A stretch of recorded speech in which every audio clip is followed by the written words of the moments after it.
Hi everyone, welcome to week 3. Module 3 is going to focus on adults. We are going to be looking at policies that impact adults. There are a slew of policies that impact adults, obviously. For this class, I tried to select the 3 main policies that I really feel each of you should be familiar with. And so those are the ones we will focus on. In particular, that's the Affordable Care Act, SNAP, and then also TANF in Kentucky, that would be KTAP. So we'll focus on those 3 policies in particular, but keeping in mind that, of course, there are tons and tons of others that also impact adults. This week, you will have to read Chapter 6 and Chapter 8 in the textbook. You will then have to click on these links right here that provide additional readings for each of those 3 major policies. And then once you've reviewed all of those materials, including this mini lecture, then you can go ahead and complete the discussion board and the quiz for this week. Those 2 assignments are both due by Sunday at 11:59 as usual.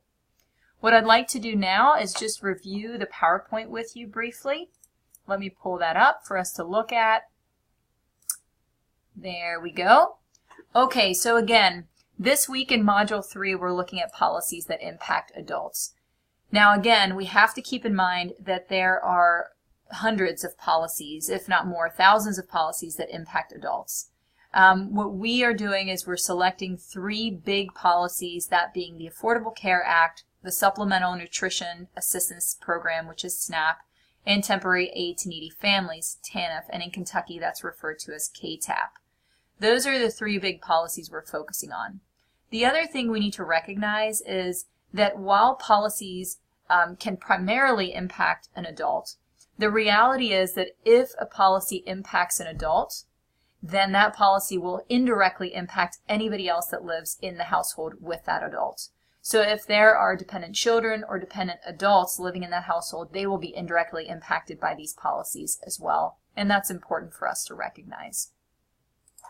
Okay, so we're going to quickly review each of those 3 main policies just to get you started, to help you get your footing with each of these policies. So the Affordable Care Act, also known as Obamacare, was passed into law by President Obama on March 23rd in 2010. The Affordable Care Act, the goal is to provide comprehensive health care. And there were 3 main sub-goals within that. So first of all, the Affordable Care Act is intended to expand coverage to more people. So anybody that has an income between 100 and 400% of the federal poverty line, they would not qualify for Medicaid. The goal of the Affordable Care Act is to ensure that those people receive subsidies that will enable them to afford health care. In addition, the ACA also was striving to expand Medicaid, the Medicaid program, to cover all adults with an income below 138% of the federal poverty line. Not all states have expanded their Medicaid programs at this time. Then another goal of the Affordable Care Act was to control healthcare costs overall, and finally also to improve the healthcare delivery system. So those are the 3 main goals of the Affordable Care Act. Again, you will have a few readings to complete this week that pertain to the Affordable Care Act, but this is in a nutshell what the Affordable Care Act was intending to do. Okay, then we go to Supplemental Nutrition Assistance Program. This is the program that often people refer to as food stamps. It's not called food stamps anymore, it's called SNAP. It is run by the U.S. Department of Agriculture, and so the goal of SNAP is to provide low-income individuals with food assistance. So it is the largest program that combats domestic hunger. With SNAP, what happens is that the federal government works with state agencies, nutrition educators, and neighborhood and faith-based organizations to ensure that people know about SNAP and that they are able to apply for it and figure out if they are eligible. So again, that's SNAP, and most people still recognize SNAP better by the name food stamps. Then we have Temporary Aid to Needy Families. So Temporary Aid to Needy Families is run by the U.S. Department of Health and Human Services. The TANF program is assigned to help needy families achieve self-sufficiency, and this is the program that's known for actually giving people a check, so actual money that they can then use in whatever way that they feel needed, whether that's with housing, with buying groceries, with paying for medication, whatever it might be. So it is a check that people receive on a monthly basis to help them become self-sufficient. States receive block grants from the federal government. So even though the federal government implements this program, the states are the ones that receive the money, and they can then allocate that money as they see fit. The 4 main purposes of TANF are as follows, and these are quite interesting. So the first is to provide assistance to needy families so that children can be cared for in their own homes. So again, trying to prevent children from being removed from their homes because of financial difficulties. The second is to reduce the dependency of needy parents by promoting job preparation, work, and marriage. The third is to prevent and reduce the incidence of out-of-wedlock pregnancies.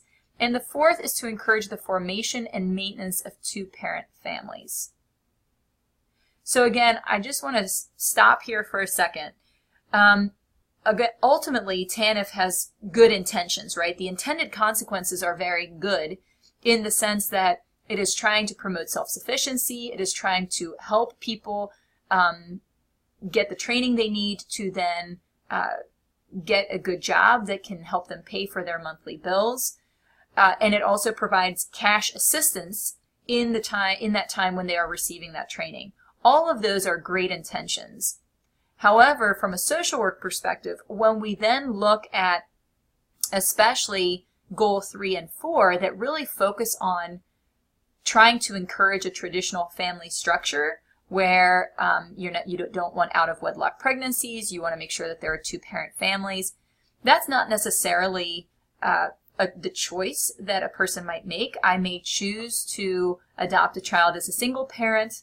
I may be in a violent relationship and want to get out of that relationship, get out of that marriage. That is my choice. And so when we think as social workers, when we think about self-determination and the right to choose our own family structure, this policy certainly runs contrary to that.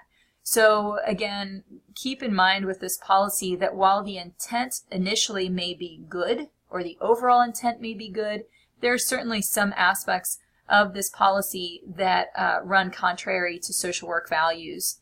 And that then mainly when it comes to self-determination and the push to maintain very traditional family structures, which aren't necessarily what a person is seeking for. So again, keep that in mind as you learn more about this policy.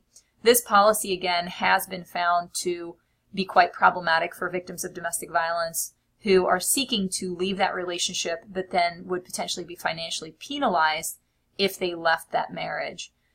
There are some amendments to this policy, namely the Family Violence Act, that is intended to rectify those unintended consequences.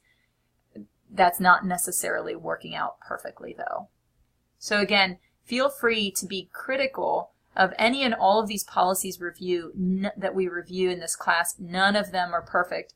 This is one that really stands out as being quite problematic. Okay, so for this module, again, you have to read chapters 6 and 8 in the textbook. And then in addition to that, you'll read the supplemental materials that are on Canvas. They pertain to the Affordable Care Act, to SNAP, and to TANF.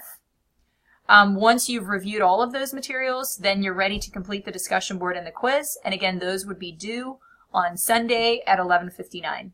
I hope you guys have a super week. And as always, just let me know if you have any questions. Have a good one. Bye.